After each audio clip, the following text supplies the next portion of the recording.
말씀을 전하기 전에 말씀의 사역자로 세워주신 하나님께 감사드리고 또 이렇게 말씀을 전할 수 있는 귀한 기회를 허락해 주신 담임 목사님께 감사의 말씀을 드립니다. 이 오래전 영화 중에 글래디에이터라고 하는 영화가 있었습니다. 주인공인 막시무스는 그의 팔에 SPQR이라는 이 영어의 문신을 새기고 있었는데요. 이 SPQR은 라틴어로 세나투스 포플루스 꾸베 로마누스라고 하는 그런 단어이고, 그 의미는 로마의 원로원과 백성이라는 뜻인데, 말하자면 주인공 자신은 공화제를 지지하는 로마의 시민이자 군인이라는 것을 나타내는 표시였다라고 합니다. 1세기의 노예들이나 시민이나 군인들은 자신의 주인이나 사령관의 이름을 몸에 문신을 하거나 화인을 찍었는데, 이것을 통해 자신들의 주인이 누구인지 혹은 자신은 누구의 명령을 듣는지를 드러내거나 나타내었습니다. 노예나 군인이 아니라 할지라도 일반적으로 종교에 열심히 있는 사람들은 자신들의 신봉하는 신에 대한 신봉의 표식을 몸에 새기기도 하였습니다. 그러니까 몸에 문신을 한다라고 하는 것은, 아니면 몸에 문신이 있다라고 하는 것은 고대 사회에서는 흔히 찾아볼 수 있는 일이라고 할 수 있었습니다. 사도 바울은 오늘 우리가 읽은 갈라디아서를 끝맺으면서 오늘 본문 17절에서 이렇게 말씀합니다. 이후로는 누구든지 나를 괴롭게 하지 말라. 내가 내 몸에 예수의 흔적을 지니고 있노라 라고 말을 합니다. 여기서 말하는 예수의 흔적이란 무엇일까요? 신약 성경에서 단 한 번 사용된 이 흔적이라는 단어, 헬라어로 스티그마라고 하는 이 단어는 사람의 새긴 몸의 문신이나 화인을 뜻하는 말이었습니다. 사도 바울이 자신의 몸에 예수의 흔적을 지녔다라고 말하는 것은 이런 문화적인 배경에서 이해해야 합니다. 말하자면 자신의 몸에도 동시대를 살아가고 있는 사람들의 몸에 새기고 다니는 문신이나 화인 같은 것이 나에게도 있다라고 하는 것입니다.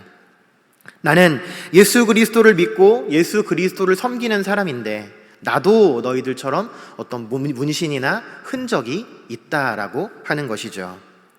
그러나 당시 사람들이 몸에 지니고 다녔던 문신이나 이 화인과는 달리 사도 바울이 말하는 흔적은 약간 다릅니다. 당시 사람들이 자랑이나 명예나 자신이 섬기는 신을 위해서 새겼던 문신과는 달리 사도 바울의 몸에 남겨져 있는 흔적은 복음 전도를 위해서 또 선교를 위해서 자신이 겪었던 고통과 부끄러움과 수치의 흔적이었던 것입니다. 갈라디아서는 예루살렘 사도회의가 열리기 전 AD 49년에서 50년쯤 기록된 서신입니다. 이 시기에 해당하는 이 사도행전의 기록을 찾아보면 사도행전 14장일 거라고 학자들은 추정을 합니다. 사도행전 14장을 보시면 사도 바울이 말하는 몸의 상은 어떤 흔적, 말하자면 고난을 받고 고난의 결과로 몸에 남았던 흉터가 어떤 사건과 관련이 있는지 우리는 찾아볼 수 있습니다. 사도행전 14장에 보시면 사도 바울과 바나바가 루스드라라고 말하는, 지금으로 말하면 터키의 중부 지방에서 이 전도 사역을 하였습니다. 이 사도 바울과 바나바는 루스드라에서 복음을 전하다가 믿지 않는 유대인들이 일으킨 큰 소동에 휘말리게 됩니다. 유대인들이 이 선동을 해서 소란을 일으키는 바람에 사도 바울은 그곳 사람들에게 돌로 쳐맞게 됩니다. 그리고 사도 바울이 돌에 맞아 죽은 것으로 생각하여 그를 성 밖으로 내다버렸다라고 사도행전은 기록하고 있습니다.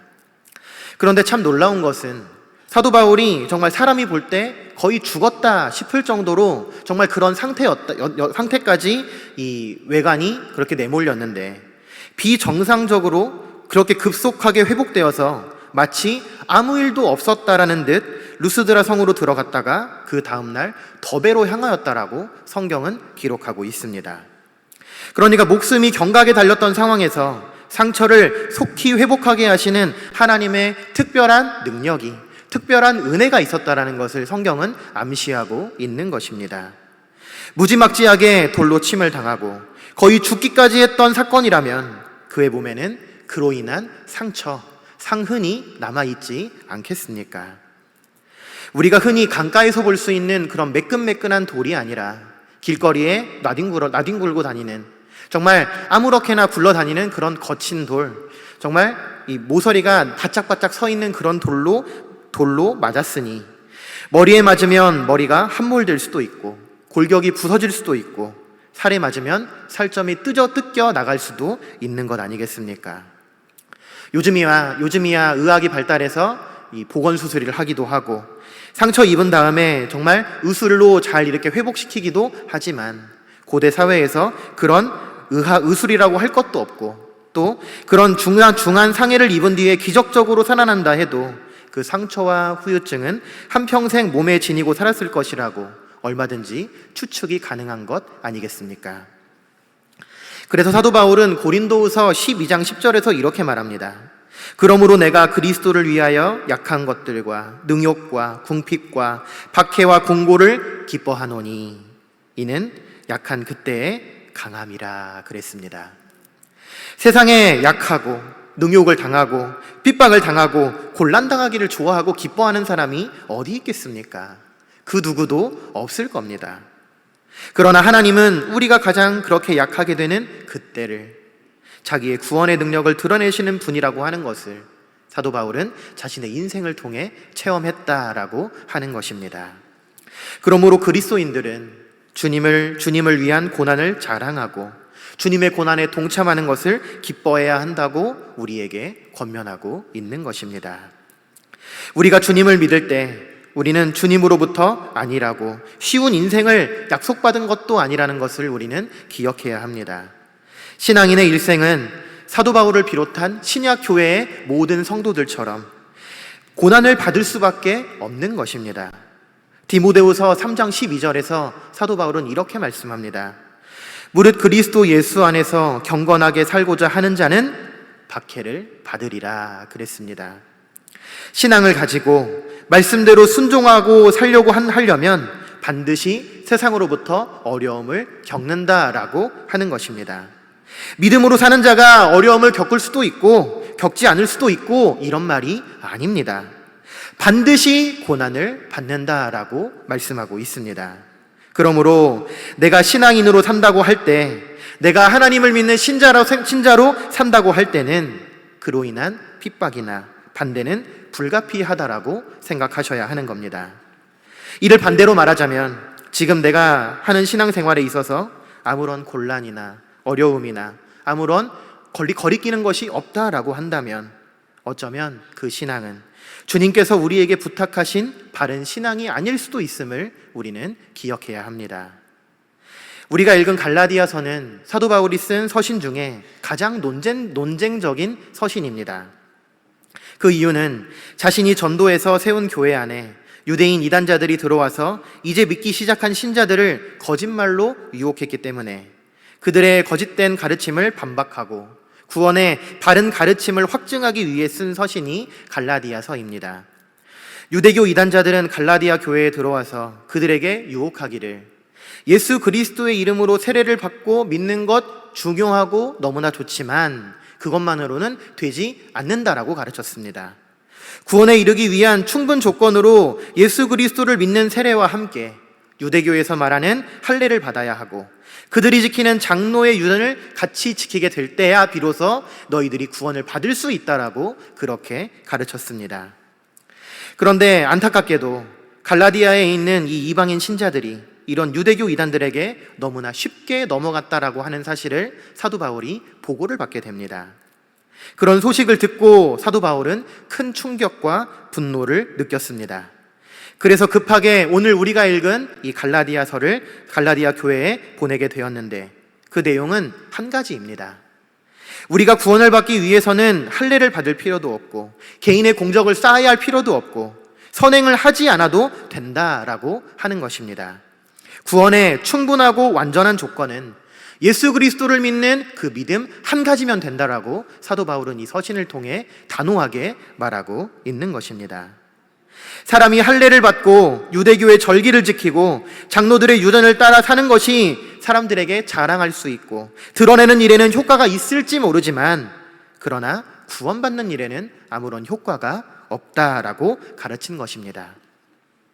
그러므로 그들의 말을 듣고 세례도 받고 할례도 받고 장로들의 유전도 지켜야 한다고 가르치고 믿는 것은 예수 그리스도의 은혜가 한 사람을 구원하기에는 부족하다라고 하는 것을 인정하는 것과 마찬가지이기 때문에, 그렇게 되면 예수 그리스도의 은혜로부터 떨어진 게 된다라고 하는 것을 경고하고, 오직 예수 그리스도를 믿는 믿음 하나만으로 구원받는다라는 그것을 믿는 신앙을 촉구하기 위하여 오늘 이 갈라디아서를 쓰게 된 것입니다.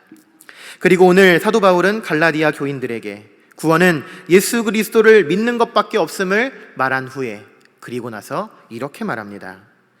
이후로는 누구든지 나를 괴롭게 하지 말라. 내가 내 몸에 예수의 흔적을 지니고 있노라 라고 말을 한 것입니다. 여기서 말하는 나를 괴롭게 하지 말라라고 하는 이 말은 육체적인 괴로움만을 말하는 것이 아닙니다.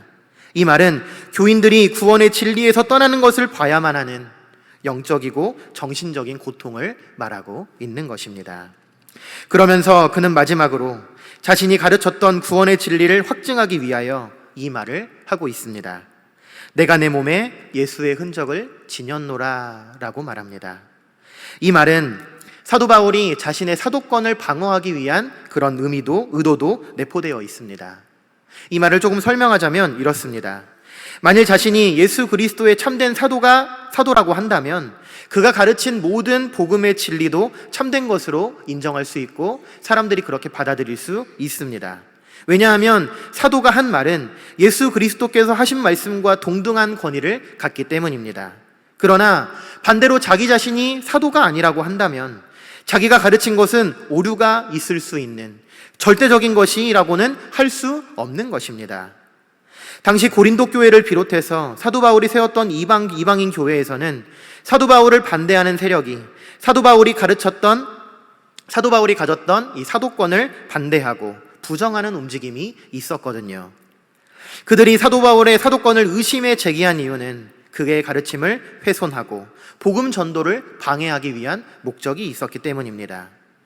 한마디로 바울은 사도가 아니기 때문에 그가 가르친 것을 곧 예수 그리스도의 말씀으로 다 받을 필요는 없다라고 하는 것입니다.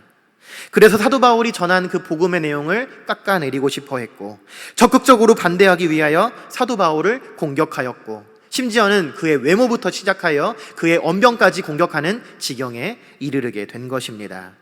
그러므로 사도 바울이 자기의 사도권을 방어하려고 했던 이유는 내 권위를 세우고자 함이 아니라 내가 가르치는 그 복음의 권위를 세우기 위함이었고 내가 가르치는 그 복음이 참된 진리요 예수님의 가르침이다라고 하는 것을 그들에게 확증시키기 위한 수단이었다라고, 그 이유였다라고 우리는 생각해야 하는 것입니다.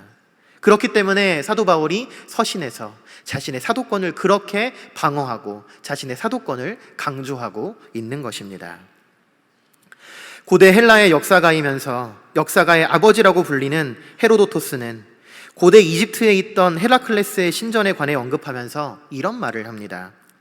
어떤 노예가 무슨 이유든 신전으로 도피할 경우 도피한 노예가 신전에서 섬기는 신의 이름으로 문신을 받게 되면 그는 신에게 속한 사람이기 때문에 누구도 그 노예에게 해를 가하거나 붙잡아가지 못한다라고 말을 합니다. 말하자면 어떤 신을 믿는다라는 모양의 문신을 그의 몸에 새기게 되면 그 사람은 그 신과 하나가 되는 것을 나타내는 일종의 표시였다라고 하는 것입니다. 사도 바울이 내가 예수의 흔적을 가졌다라고 말을 했을 때 그 시대를 살아갔던 사람들에게 이 말이 어떻게 들렸을 것이라고 생각하십니까? 저 사람은 예수 그리스도에게 속한 사람이라고 받아들여졌을 것이라고 저는 확신합니다. 유대인에게 할례는 모세의 율법을 믿는 제자라는 것을 나타내는 표시였고 우상 숭배자들에게 우상을 상징하는 표식이나 문신이 우상에게 속한 것을 가리키는 표식이었다라고 한다면 사도 바울에게 예수의 흔적은 나 자신은 예수에게 속했고 예수를 위해 일하고 있고 예수를 위해 충성스럽게 일하고 있는 예수 그리스도의 종이라고 하는 그런 표식이라고 사람들은 인식했을 거라 하는 말입니다. 그런 의미에서 예수의 흔적이라는 말을 박해로 인한 상처라고만 생각해서는 안 됩니다. 말하자면 예수의 흔적은 주님의 말씀에 순종하고 주님의 일에 힘쓰는 신실한 성도의 삶을 가리키는 의미로 이해해야 한다는 것입니다. 현대사회에서 사도 바울이 지녔던 박해의 흔적을 갖는 것은 사실 매우 어려운 일입니다. 우리가 사는 이 세상에서 무슨 박해가 있고 무슨 반대가 있습니까? 신약에서 사도 바울이 기록하고 있는 고난과 박해와 역경 가운데 어느 한 가지라도 우리 삶에서 그러한 내용을 발견할 수 있겠습니까? 그러므로 현대의 교인들이 오늘 사도 바울이 말하는 예수의 흔적을 몸에 갖는 것은 거의 불가능하다라고 말할 수 있습니다. 물론 지금 북한 땅에 살고 있는 지하 교회의 성도들에게는 오늘 이 말씀이 그들의 현실에 아주 잘 맞는 말씀이겠죠. 예수를 믿다가 발각되어서 매를 맞기도 하고 고문을 당하기도 하고 일평생 허리가 굽어지고 남은 인생을 사람도 아닌 짐승처럼 보내야 하는 그들에게는 예수의 흔적이 내 몸에 있다라고 당당하게 말할 수 있겠지만, 오늘 이렇게 안락하고 편안한 삶을 살아가는 우리들에게 무슨 예수의 흔적이 내 몸에 있다라고 말할 수 있겠습니까?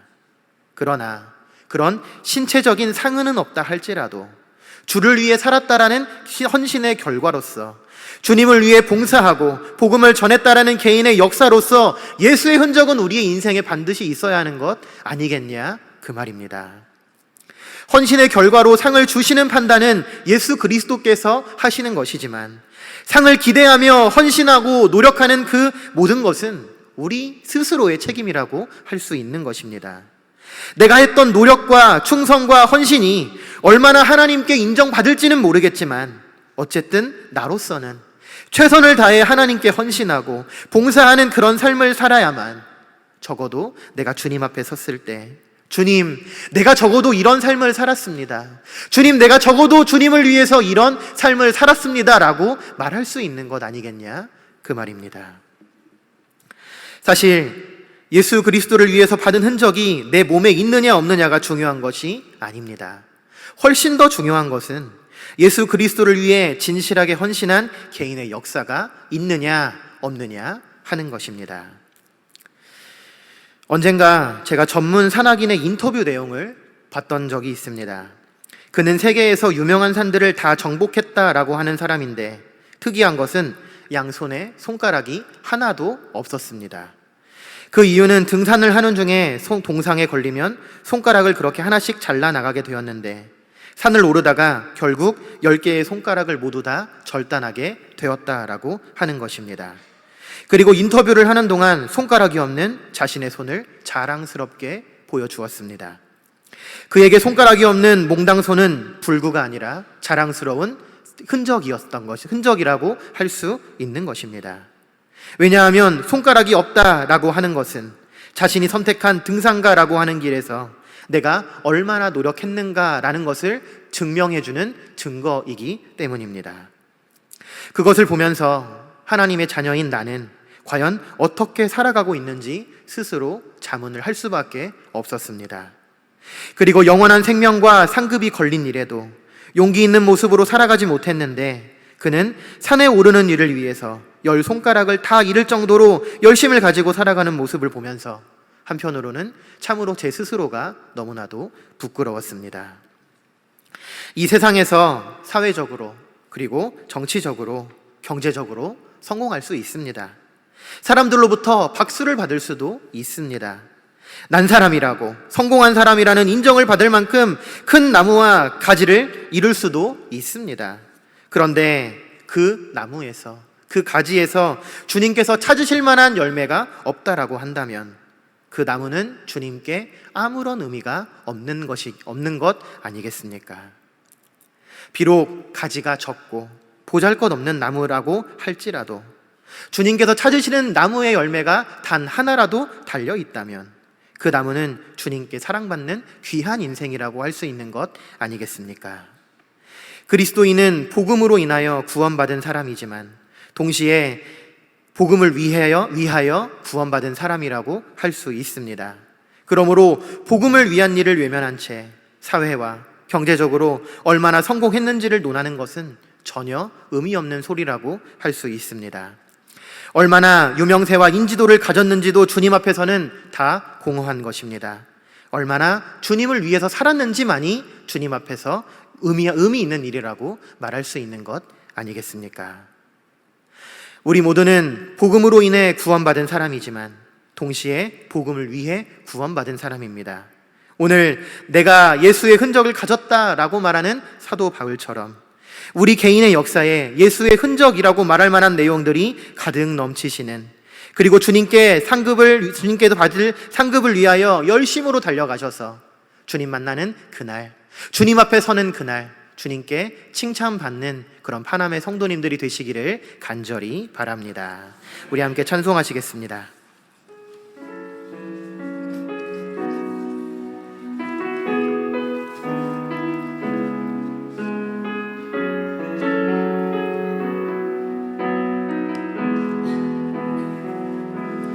안개 속에서 주님을 보내 아무도 없을 것 같던 그곳에서 손 내미셔서 나를 붙드네. 길 잃고 쓰러져 가던 그곳에서 주 말씀하시네. 내 손 잡으라고. 내가 곧 길이요 진리 생명이니 나 그 길을 보내. 주 예비하신 곳 다른 길로 돌아서지 않으리. 예수의 길, 그 좁은 길 나는 건네. 주 손잡고 그 무엇도 두렵지 않네. 주님 주신 약속 내게 있으니 세상의 길, 그 험한 길 승리하네. 성령으로 그 무엇도 바라지 않네. 저 하늘에 내 소망 예수의 길, 그 좁은 길, 예수의 길, 그 좁은 길 쓰는 건네. 주 손잡고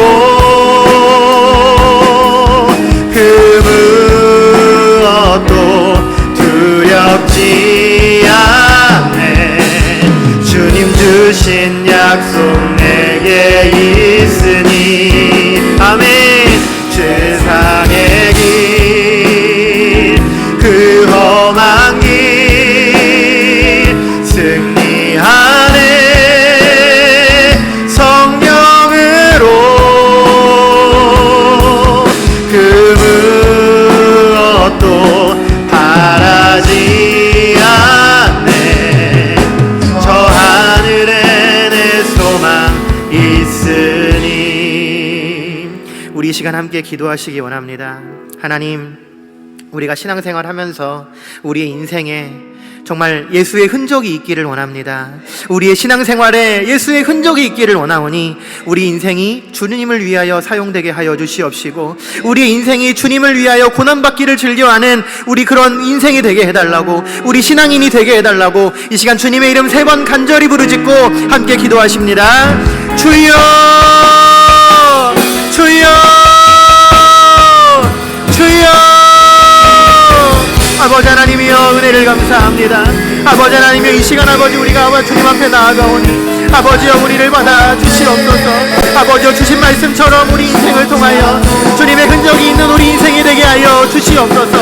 아버지 하나님 세상에 자랑하는 것이 아니라 주님 앞에 아버지 하나님 내놓을 것 맛이 있는 아버지 우리 인생이 되게 하여 주시옵시고 주님 앞에 섰을 때 떳떳하게 내놓을 수 있는 예수의 흔적이 있는 우리의 인생이 되게 하여 주시옵소서. 사랑하는 주님, 우리 인생을 통하여 주님께서 영광 받으시기를 원하오니 아버지 하나님 주님과 함께 고난받기를 즐겨하고 주님과 함께 어려움 당하기를 즐겨하고 주님을 위하여 십자가를 질 수 있는 아버지 하나님 우리가 되게 하여 주시옵소서. 아버지 하나님 믿지 않는 자들과 아버지 다른 인생을 살아가게 하시고 세상을 바라며 아버지 하나님 나아가는 우리 되게 하여 주시옵소서. 아버지 하나님이여 남들이 지고 나아간 십자가가 있다면 아버지 그것조차도 지고 나아갈 수 있는 우리 모두 되게 하여 주시옵시고 아버지 하나님 우리가 인생으로 하여 아버지 우리 물질로 향하여 아버지 우리 삶을 통하여 아버지 하나님 주님 앞에 나아가며 주님 앞에 승인받는 그런 귀한 인생이 되게 하여 주시기를 아버지 하나님이여 주님이 열릴 수 있도록 인도하여 주시옵소서. 아버지여 우리 인생을 붙잡아 주시옵시고 함께하여 주시옵소서. 그럴 수 있도록 인도하여 주시옵시고 나아갈 수 있도록 인도하여 주시옵소서. 그럴 수 있도록 원하는 믿사오니 아버지여 함께하여 주시옵소서. 세상의 길